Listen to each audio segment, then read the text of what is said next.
শান্ত পরিবেশ, ঐতিহ্যের সাক্ষী হয়ে দাঁড়িয়ে আছে দিনাজপুরের বনকালী হরিসভা মন্দির। এই মন্দির শুধু ধর্মীয় স্থানই নয়, এটি সংস্কৃতি ও আধ্যাত্মিকতার মিলনস্থল। আজ আমরা এখানে এসেছি হরিসভা শোনার নিমন্ত্রণে।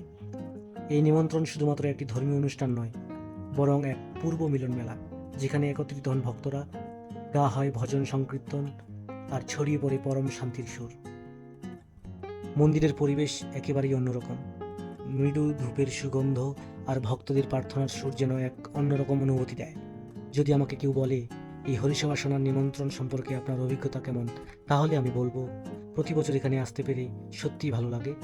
ভক্তদের আন্তরিকতা, মন্দিরের স্নিগ্ধ পরিবেশ আর কীর্তনের ধ্বনি মনকে প্রশান্তি দেয়। শুধু প্রার্থনা নয়, এখানে প্রসাদ বিতরণ, ভক্তদের আন্তরিক আলাপচারিতা, সবার সম্মিলিত অংশগ্রহণ এই অনুষ্ঠানের অন্যতম আকর্ষণ। এখানকার মানুষের ব্যবহার সত্যি হৃদয়গ্রাহী।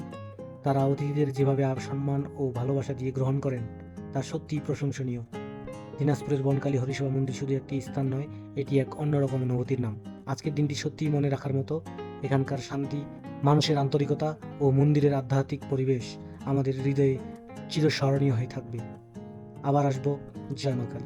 ভালো থাকবেন, সুস্থ থাকবেন। নতুন কোনো ভিডিওতে দেখা হচ্ছে।